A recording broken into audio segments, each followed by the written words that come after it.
Boa noite. O Brasilianas.org discute hoje a influência africana na formação cultural do Brasil e o mito da democracia racial.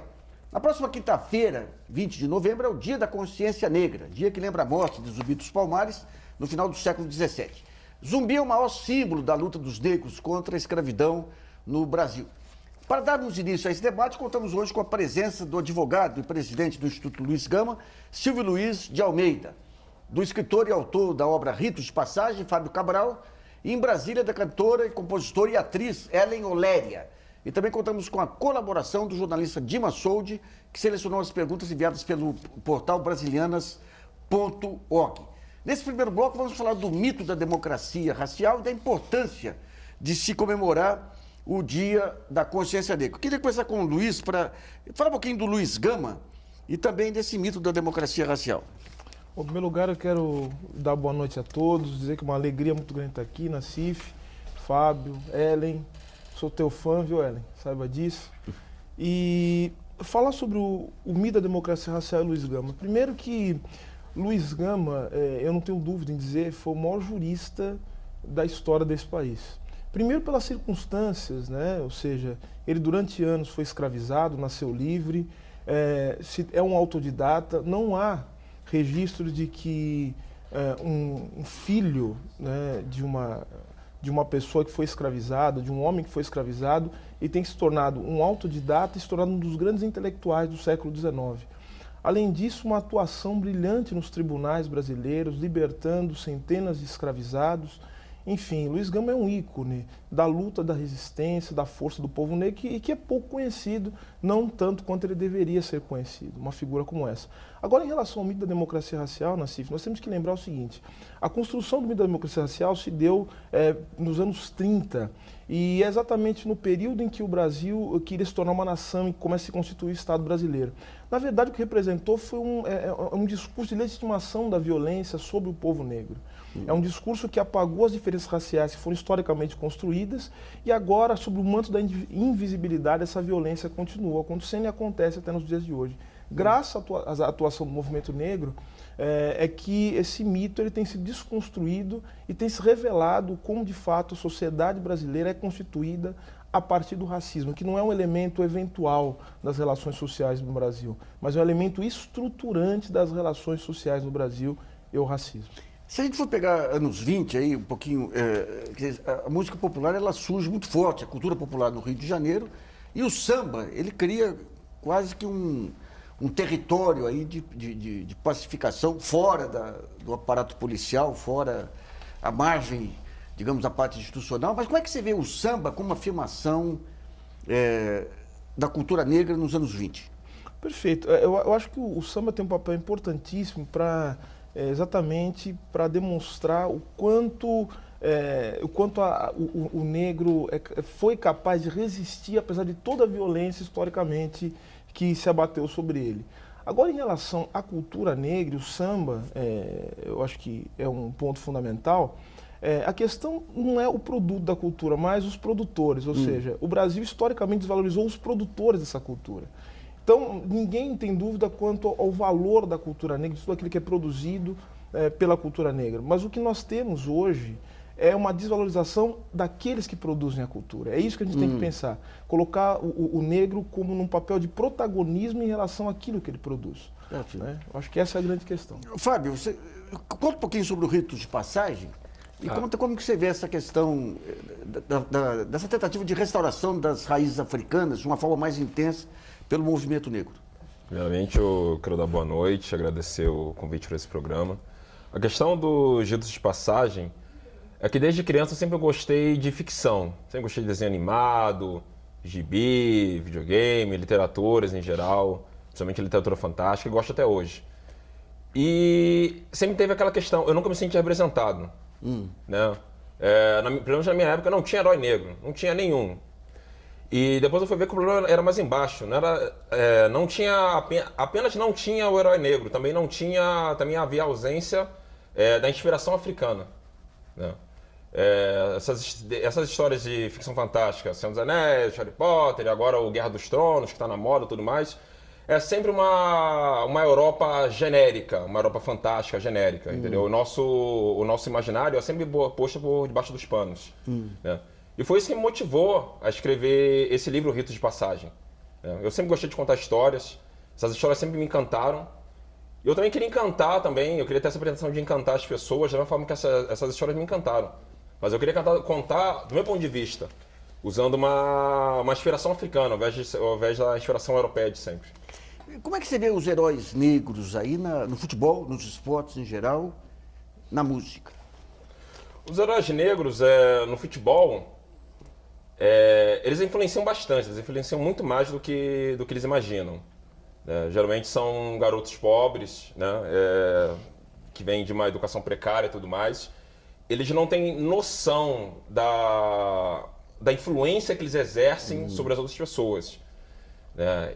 E eu acho que eles precisam de mais atenção, de mais orientação nesse sentido, principalmente orientação racial. Né?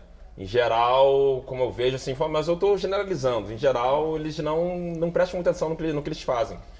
Mas teve a questão do goleiro Aranha, que foi uma coisa bem delicada. E eu gostei muito da forma como ele se posicionou. E nas redes sociais, em geral, principalmente nas redes sociais, ele foi muito crucificado. Ah, você tinha que perdoar a menina está chorando, tadinha da garota, mas ninguém se preocupou o quão aquilo foi violento para com ele. As pessoas relativizam muito. Ah, mas só chamou de macaco. Não é só chamar de macaco. Toda uma questão histórica, toda uma violência cultural que está há anos, que todos sabem, mas... Deixa eu fazer uma pergunta que me intriga. Eu já tive algumas discussões com a parte do movimento negro sobre essa questão das raízes africanas, porque num certo momento, em alguns setores, que eu participei de alguns debates, aqueles valores da música, a Dona Ivone Lara, o Paulinho da Viola, o próprio conceito do botequim, que eu sou um admirador fantástico do ambiente do boteco, parece que passou a ser questionado porque colocaria, na opinião dessas jovens lideranças, o negro numa posição subalterna. Como é que você vê essa questão das influências brasileiras, africanas e americanas aí no movimento negro? Então, essas questões, elas dividem bastante. Eu acho que um problema recorrente nos movimentos em geral é a questão de determinar, tal coisa tem que ser assim, porque se não for assim, você está desvalorizando, você está coisificando, e aí eu acho que perde a questão da espontaneidade. Né? Eu não acho que a questão de valorizar o samba, por exemplo, vai colocar para baixo, vai colocar numa posição subalterna esses grandes artistas. Né? Porque eles se expressam na linguagem que eles gostam, que eles entendem. Né? E esses estilos musicais merecem tanto respeito quanto tantos outros. Né? Eu gosto muito de ouvir rock heavy metal. E a gente sabe que rock foi inventado por criação negra, a gente sabe disso. Né? Mas aí colocam, Elvis Presley, rei do rock e tal, tudo mais. Elvis Presley, ele ouvia os pais do rock, ele ouvia. Né? Tem até uma música do Living Colour, né, Elvis is Dead, que tem um trecho que ele fala, um homem negro ensinou Elvis a dançar e aí ele foi eleito rei do rock. E aí hoje tem uma questão, mas você não devia ouvir heavy metal é música de europeu, não sei o quê. Não, a questão é que eles se apropriaram massivamente disso, mas não é música de europeu. Até porque alguns dizem que quem inventou heavy metal foi o Jimi Hendrix, né? Exatamente. Ele tocava a guitarra até com os dentes. E pegando a música, eu quero ir para Brasília aí com a Ellen Oléria. Ellen, conta um pouquinho do que é a música negra em Brasília. E a sua carreira especificamente. Bom, primeiro quero saudar todo mundo que se uniu nessa noite para fazer esse debate que para nós é tão caro. Né? Eu acredito que, inclusive, é muito bom poder estar junto, rememorando as coisas que que para nós são tão determinantes, né? A gente está falando de tradições, a gente está falando de linhagem, está falando, inclusive, além desse olhar no passado, a gente está falando de um lugar presente com os olhos no futuro, né? E essa presença, essa herança que a gente recebe na música, nas artes, eu acho, de uma maneira geral, mas talvez o meu olhar já esteja tão marcado dentro do recorte da música, eu só posso dizer que a minha vida é celebrar essa herança ancestral. E não só, os rapazes estavam aí comentando sobre essas diversas vertentes, né? Inclusive dentro do próprio samba, o samba é um galho que se dividiu muitas vezes, né? A gente tem o partido alto, a gente tem o samba-canção, mas a música negra, entendida dentro dessa presença e dessa conexão com a herança africana, ou mesmo afro-brasileira, eu acho que é mesmo só um galho, né? Tudo o que a gente pensar dentro da diáspora africana, nas Américas, no Caribe, até mesmo na Europa, passa muito, bebe muito nessa fonte, né? Eu estou falando isso porque estou pensando no samba, estou pensando nos maracatus, nos ijexás, todo o congado, o jongo, o jazz. E eu acho que se a gente procurar um pouquinho mais, a gente não para, porque até o tango tem essa marca desse fonema, que é a herança banto, né? Angu. Esse fonema está muito bem marcado, assim. A salsa, o merengue, o mambo. E se a gente se espalhar um pouco mais, a gente ainda vai beber dessa tradição, né? Da diáspora africana.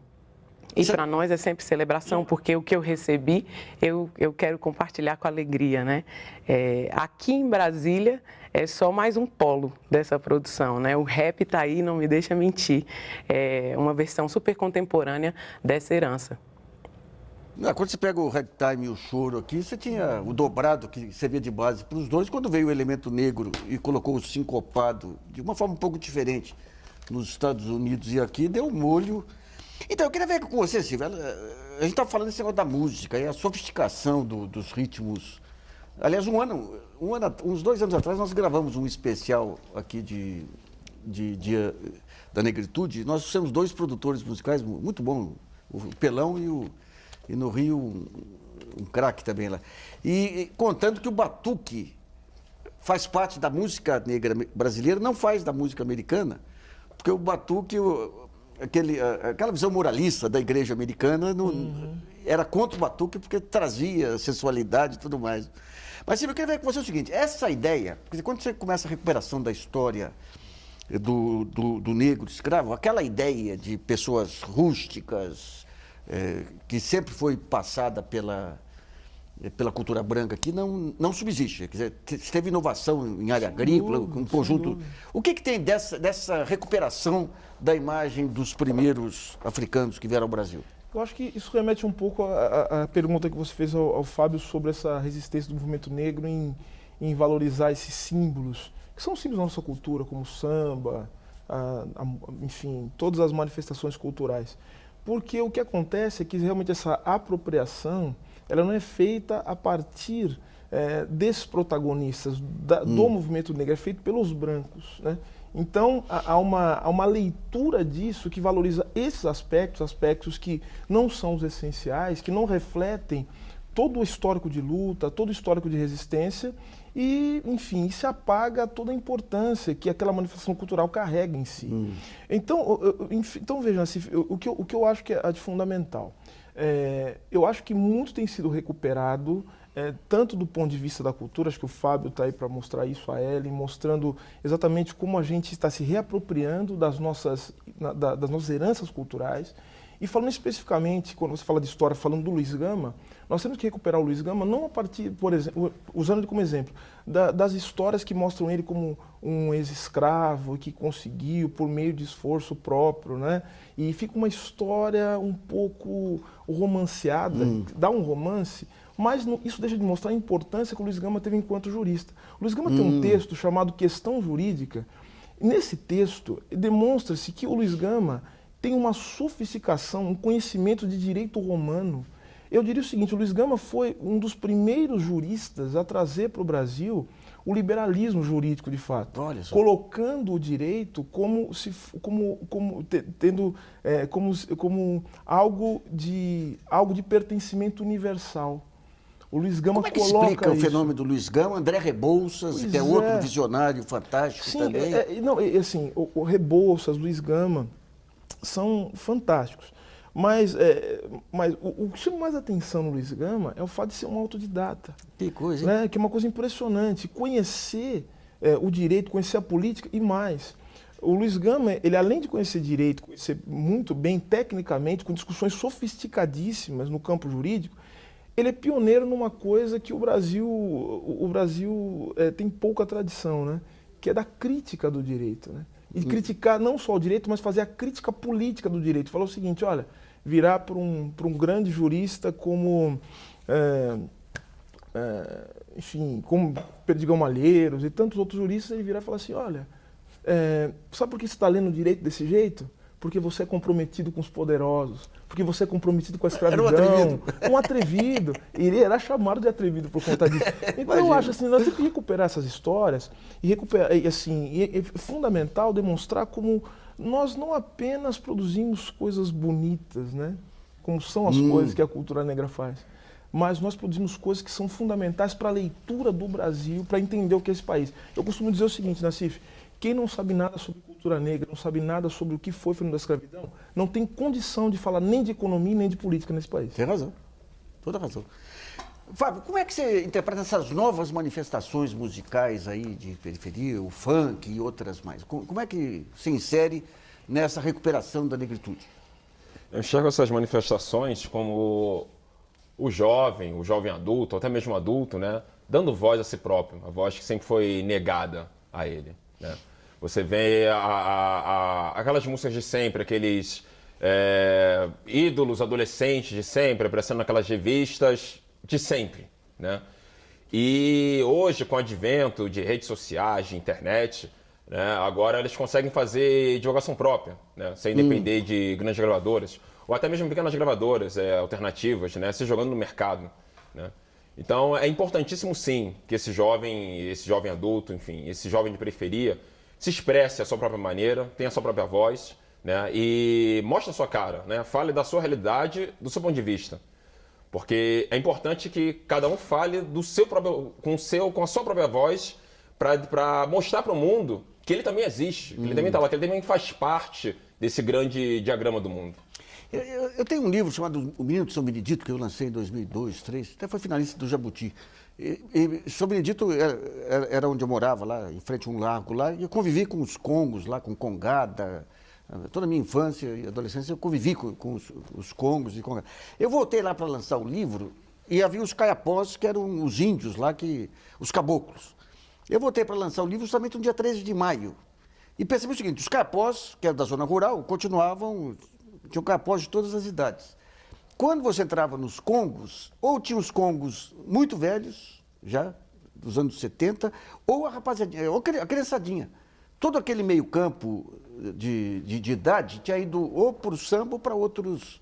E como é que você vê essa questão das manifestações históricas, aí, Congo e outros aí?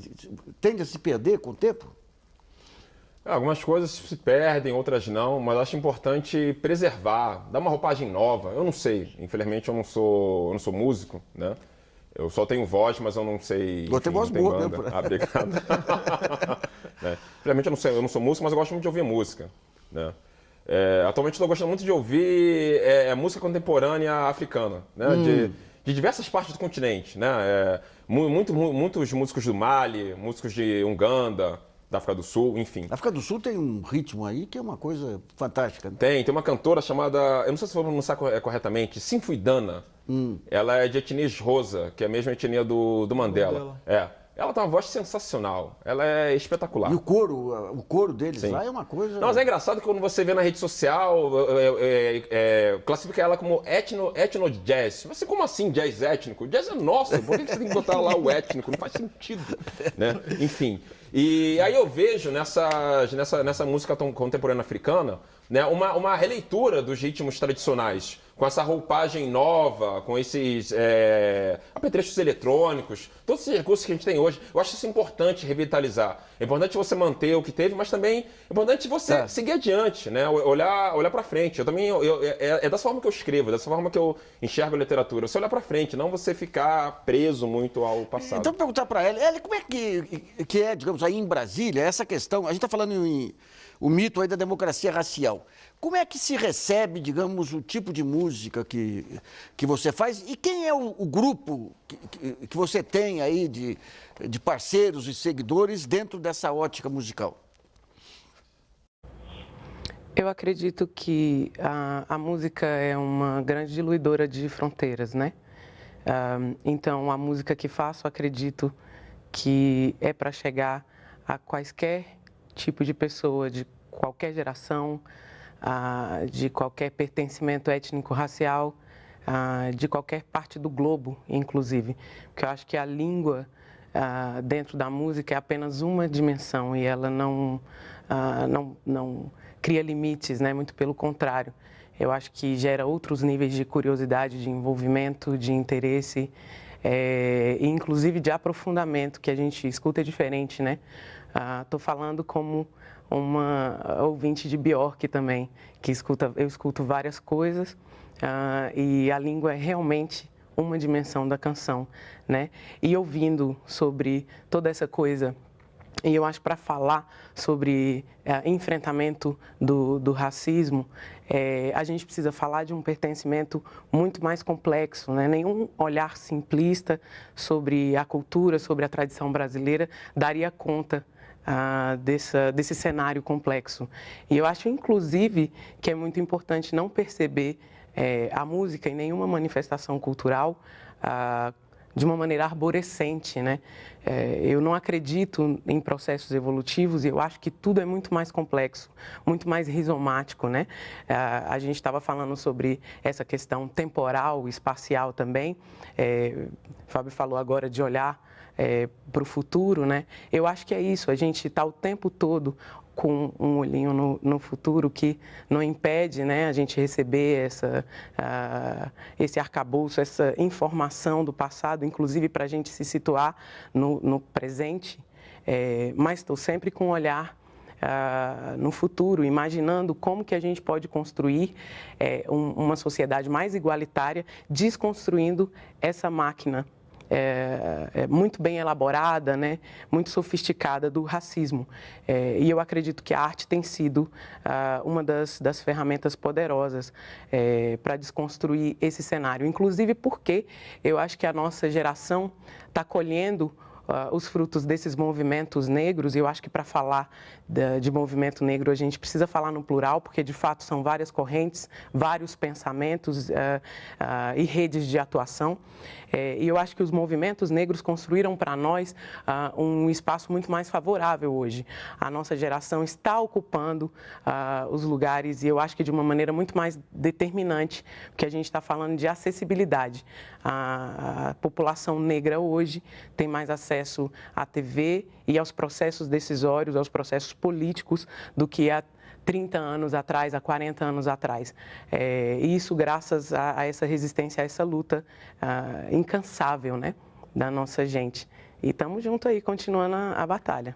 E aqui vai vir homenagem ao meu amigo Almeida, que está com 78 anos, nos anos 60, foi o primeiro negro a pular na piscina do Espéria, que não aceitava negros, e junto com negros classe média, eles faziam no Clube Elite uma vaquinha para conseguir dar condições de ensino àquelas crianças mais promissoras aí. Vamos a uma pergunta selecionada pelo jornalista Dimas Soldi. O programa é gravado e as perguntas já foram enviadas e selecionadas aí do site brasilianas.org. Dimas. Olá, pergunta enviada pela Maria de Fátima Souza, de Santo André, São Paulo. Ela quer saber se o fato de comemorar o Dia da Consciência Negra não influenciaria, levaria a uma maior divisão social. Não, de forma... Eu não entendi também, mas... Não, assim... Acho que comemoradia não leva a divisão social, né? Até porque a nossa sociedade já tem as suas divisões bastante profundas, né? Inclusive o racismo é um dos elementos que faz com que essa divisão exista. Acho que o Dia da Consciência Negra tem exatamente o sentido de nos fazer refletir sobre essas divisões que já existem, né? E acho que pensar, o Dia da Consciência Negra é um dia para a gente pensar o seguinte: bom, como é que a gente pode fazer para fechar essas rachaduras, né? Para fazer com que, acho que como o Fábio e a Ellen falaram, como é que a gente, a partir de um olhar sobre o passado, a gente entende o presente e projeta o futuro. É isso. Essa é a ideia. Bom, vamos para o primeiro intervalo e brasilianas.org volta já.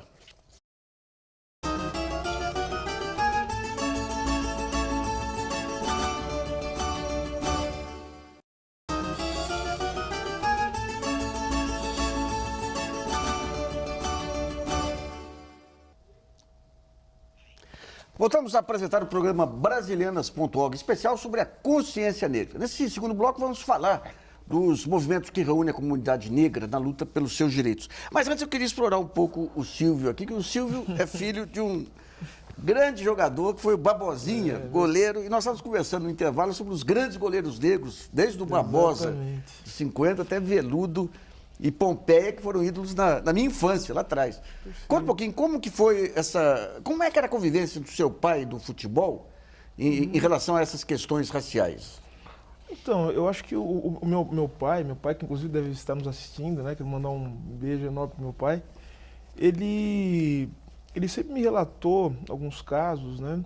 De discriminação, assim, bastante evidentes, mas que à época, por conta do contexto social, isso aí não ganhava Eu fôlego. posso dar meu depoimento? Pode, claro. Eu estava te falando antes, que meu ídolo era o Barbosa. E a gente brigava porque se dizia o seguinte: não, o negro não tem estrutura emocional nas horas decisivas. É isso mesmo. Veio o Pelé e arrasou com eu essa... Eu acho que o livro do Mário Filho, né, O Negro no Futebol Brasileiro, um clássico da sociologia, fala muito bem disso, né? Até os anos 50, se dizia que o Brasil jamais seria campeão de futebol por conta de ter muitos negros na seleção.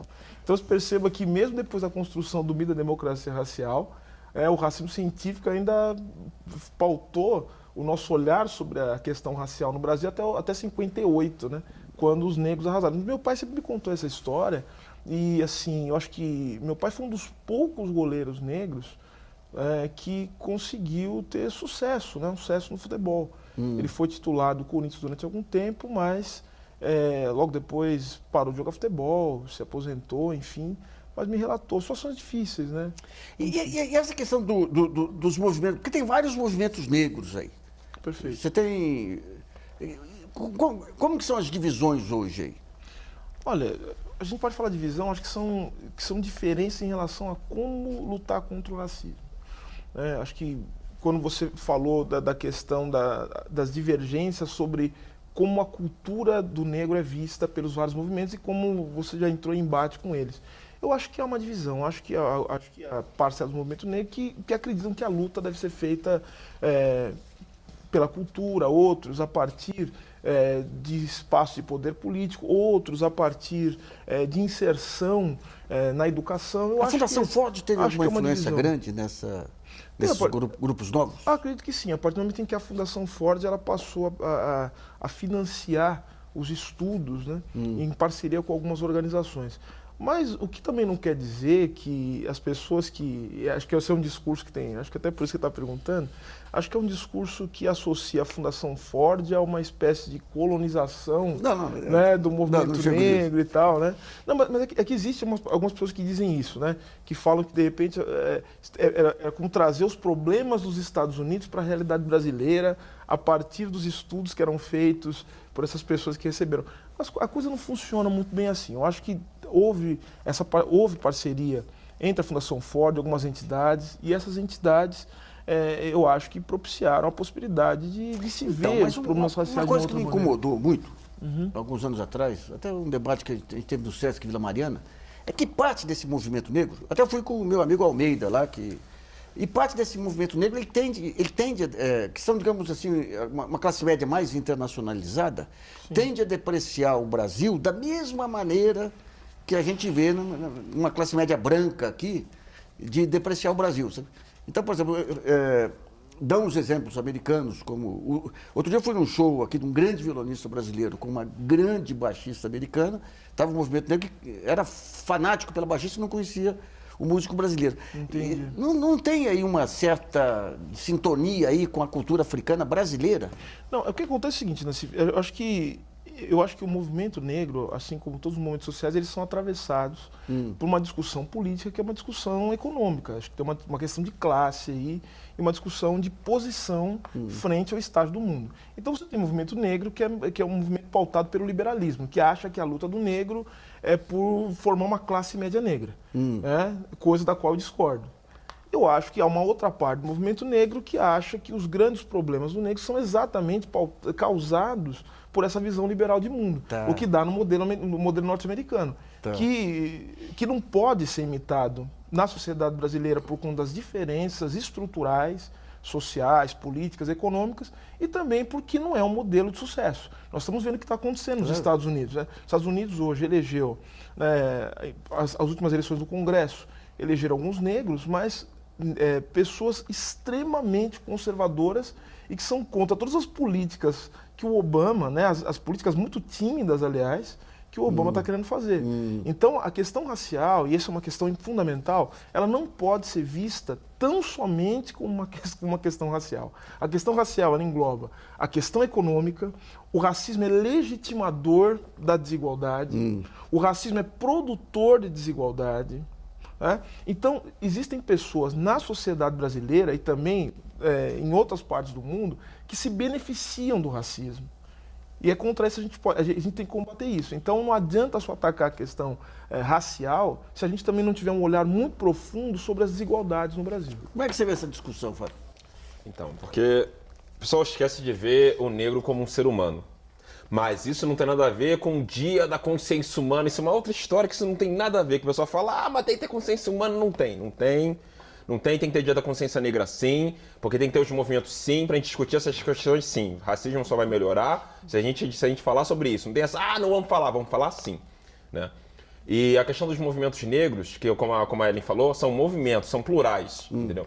Do meu ponto de vista, todo negro agindo é um negro em movimento. Tá? Eu não vejo divisão, eu vejo pessoas seguindo os seus próprios ideais. Né? Eu falei de, mas os movimentos são um problema geral, porque os jogadores precisam de orientação. Esse é um ponto de vista. É um ponto de vista arrogante, eu sei disso, porque esse é o meu ponto de vista. Mas, na verdade, cada um está fazendo o melhor possível. Entendeu? Tá fazendo o melhor possível para melhorar a si próprio, para melhorar as pessoas com quem se importa. Né? E, como o Silvio falou, não pode ver a questão racial puramente como uma questão racial. Vamos botar uns negros ali e acabou. Por exemplo, vamos eleger Mariana Silva e está tudo certo. Mas se você não concorda com as políticas dela, não faz sentido. Você vou votar nela porque ela é negra. Né? Eu estava conversando ontem com um colega angolano, né? Que eu vejo uns amigos meus falando, eu vou para Angola, vou para Luanda, tudo lindo, maravilhoso. Não é bem assim. Não é bem assim. Não é bem assim. Porque tem um grupo político lá, o MPLA, que está lá há 38 anos, entendeu? Que está envolvido com bastante casos de corrupção, de lavagem de dinheiro, né? Desvio de dinheiro público e tudo mais.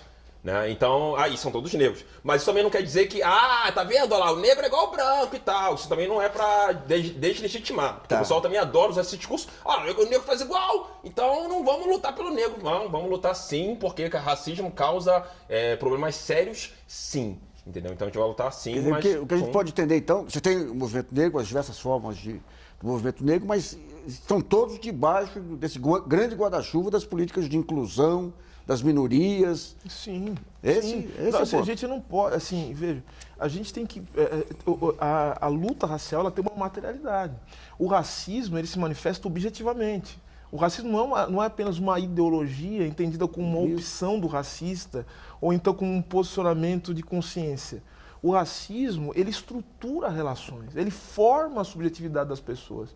Então, note, não é necessário que ninguém te barre num lugar. Eu sou professor universitário, sou doutor em Direito, não precisa me barrar num lugar ninguém me barra nas universidades em que eu atuo, mas é só olhar do lado e perceber que eu sou o único professor negro, um dos únicos. E o racismo já está colocado ali naquela relação. Porque eu vivo num país em que a maior parte das pessoas são negras e eu sou um dos poucos negros que conseguiu atingir aquela posição. Então o racismo está presente objetivamente. Então a gente não pensar como é que o racismo se estrutura, o racismo não está apenas no ato, ele está também no não dito, na ausência, na invisibilidade. É essa invisibilidade, e mais do que a naturalização do racismo, está havendo uma normalização do racismo. E é isso que está vitimando os milhares de jovens negros todos os anos nas periferias do Brasil. Ellen, você vê a música aí como algo mais amplo, até essa questão de ter uma afirmação negra na música não é necessário, porque a música é fundamentalmente negra aqui no Brasil, né? Mas como é que você vê essas formas de manifestação musicais aí da periferia, das grandes cidades e tudo, como expressão, digamos, de uma luta? Inclusive, eu acredito que qualquer canção que eu venha a tocar seja até mais fácil chamar de música negra, né?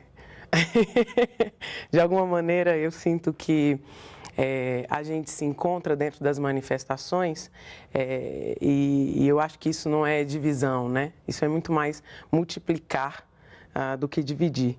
Mas, para além da música, inclusive, que eu acredito que a política eu acredito que a música é o meu projeto político no mundo, mas eu acredito que o meu projeto político também passa por diversas outras dimensões, né? E eu acho que a nossa humanidade talvez seja um grande lance a gente pensar no dia 20 de novembro como o Dia da Consciência Negra, que é exatamente um momento para a gente parar e pensar no momento histórico que a gente vive, lembrando, a gente não pode ser um país sem memória, né? Eu me lembrei da pergunta que foi feita a respeito do Dia da Consciência Negra, né? A gente está rememorando o porquê da gente viver dentro desse status quo que a gente tem social, né? Onde os papéis parecem estar muito bem definidos, mas de fato nós somos complexos, nós somos complexas, né? E eu acho que, por exemplo, o hip hop é uma voz poderosa dessa nossa juventude nas periferias. Não é de hoje. Eu me lembro de estar lendo um pouco sobre a história do samba no Rio de Janeiro e encontrar relatos de músicos que não tinham condições de comprar um instrumento, aí ganharam um pandeiro de presente para poder tentar não apanhar da polícia ao estar transitando pela quebrada, né? Eu sou músico, né? A pessoa tem um instrumento para mostrar. A gente continua vivendo um cenário de violência que marca o nosso corpo, né? Como um corpo suspeito. E eu acho sim que a música, de alguma maneira, o hip hop, o próprio funk, dá voz, né, a essa juventude que está sendo dizimada. Talvez para abrir janelas também para essa juventude começar a se inteirar do que são os processos políticos, do que são os processos decisórios dentro da nossa nação e intervir de uma maneira mais ativa.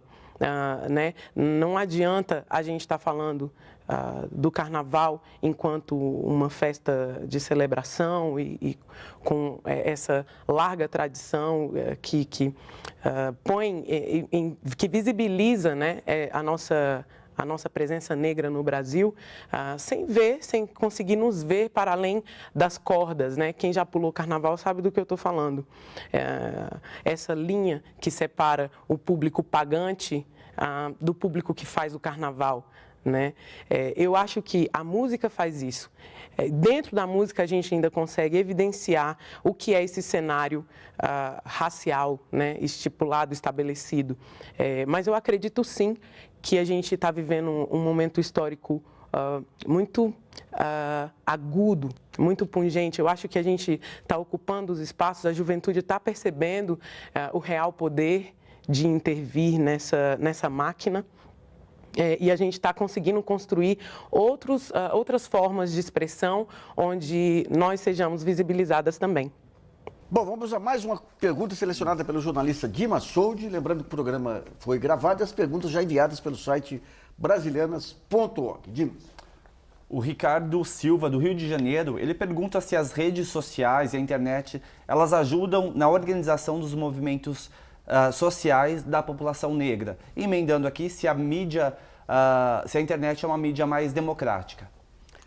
Pois é, eu acho que a internet e as redes sociais têm um papel importante porque elas facilitam a comunicação, mas ao mesmo tempo as redes sociais elas têm servido também como um instrumento propagador de muita violência e muito ódio. Não, cá para nós, o também, esgoto, né? que tem escorrido aí desses centros, desses perfis de preconceito aí, isso é vergonhoso. É o que tem acontecido. Então, eu acho que, até fazendo um paralelo com o que foi falado aqui, pela Ellie sobre o papel da arte, a arte tem um papel libertador, né?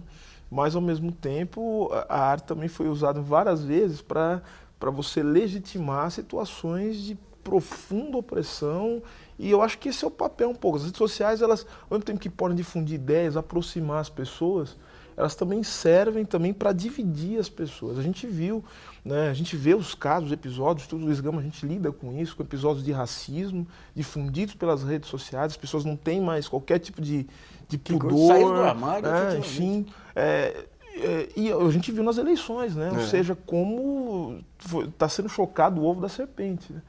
Então, a gente tem que tomar um pouco de cuidado, porque, na verdade, a gente não pode perder a dimensão do que é a política. A política é o lugar do encontro, né? Ou seja, a política é uma ação se dá dentro do espaço. As redes sociais, elas ajudam a aproximar as pessoas, a fazer as pessoas se comuniquem, mas elas não substituem o papel fundamental, que é o papel da ação política transformadora, que é de você estar lá junto com as pessoas discutindo. Acho que isso é fundamental. Vamos para o segundo intervalo e brasilianas.org volta já.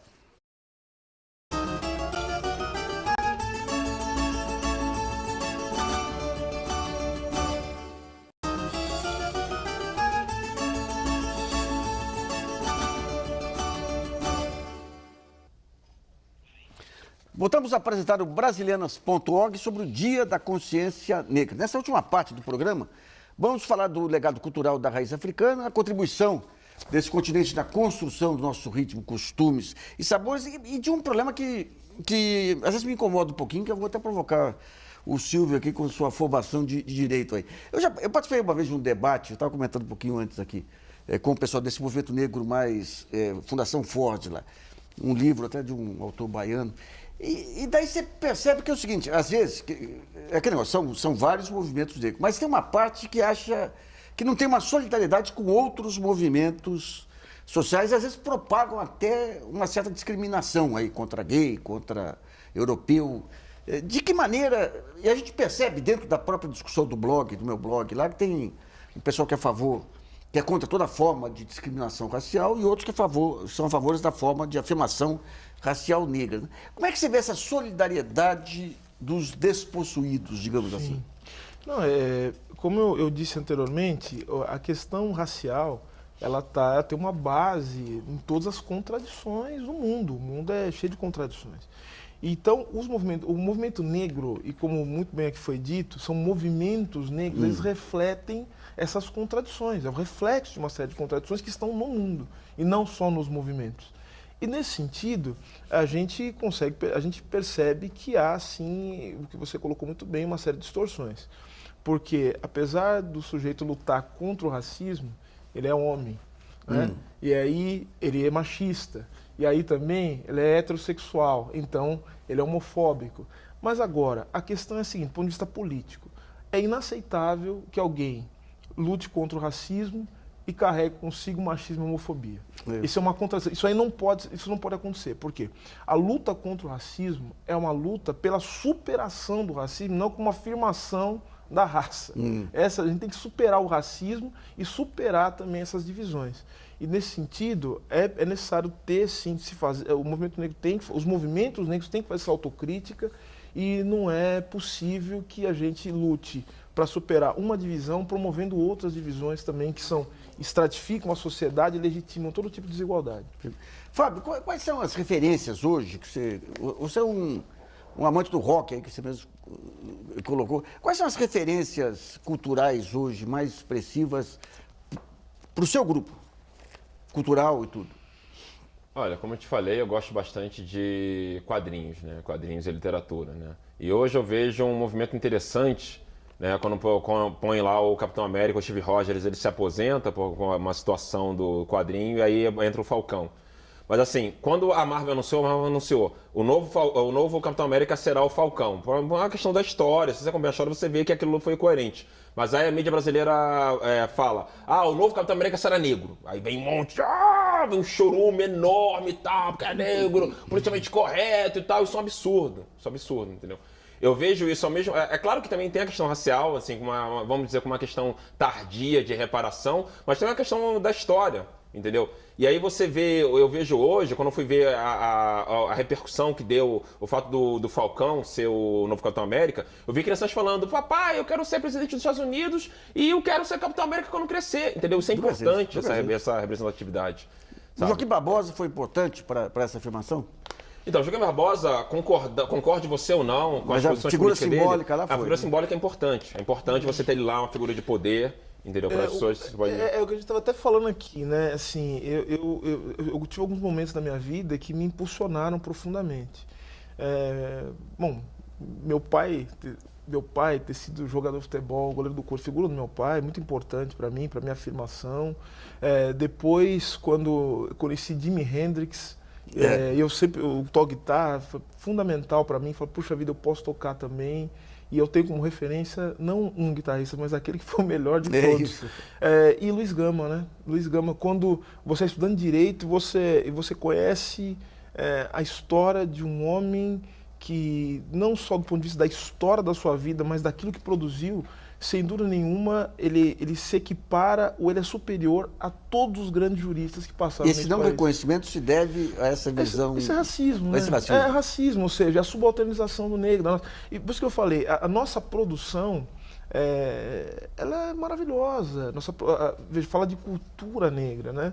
Você falou, fala de música negra, parece que é uma redundância. Fala de cultura brasileira, é falar também desse aspecto fundamental, essa contribuição fundamental da produção cultural negra, que está vinculada à nossa história de vida, história de luta, história, enfim, de superação, né, e de resistência contra o racismo.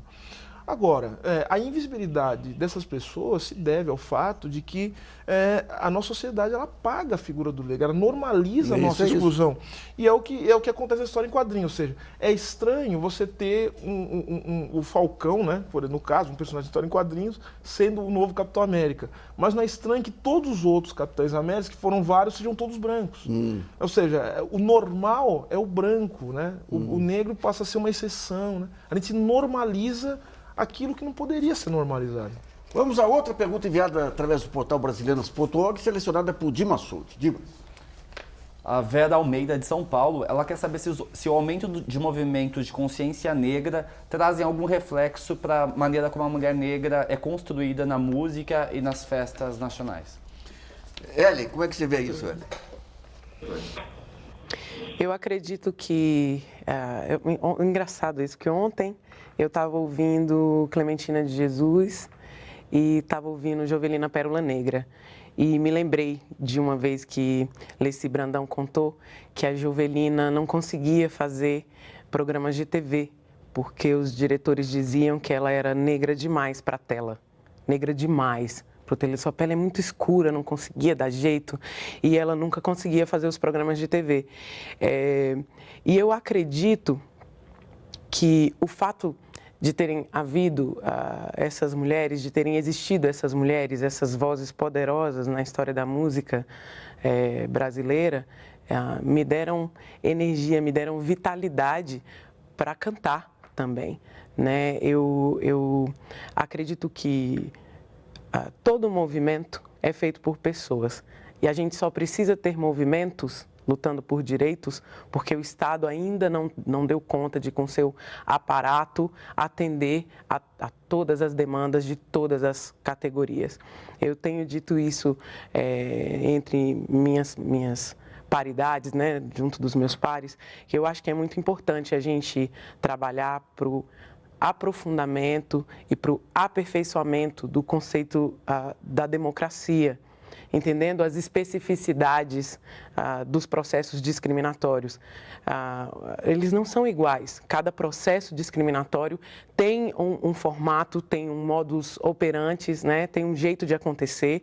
E eu acredito que enquanto mulher negra, a gente como pilar econômico do nosso país, porque há muitos anos, né, durante a Revolução, inclusive feminista, uma das primeiras revoluções feministas, porque eu acredito, inclusive, que o conceito de feminismo ele é muito complexo, eu entendendo o feminismo como uma grande rede de solidariedade entre mulheres, enquanto algumas, e principalmente as mulheres brancas, saíam de casa para ocupar cargos públicos, para se tornar profissionais de algum setor, eram as mulheres negras que ficavam em casa, as nossas avós, as nossas mães, cuidando das crianças, né?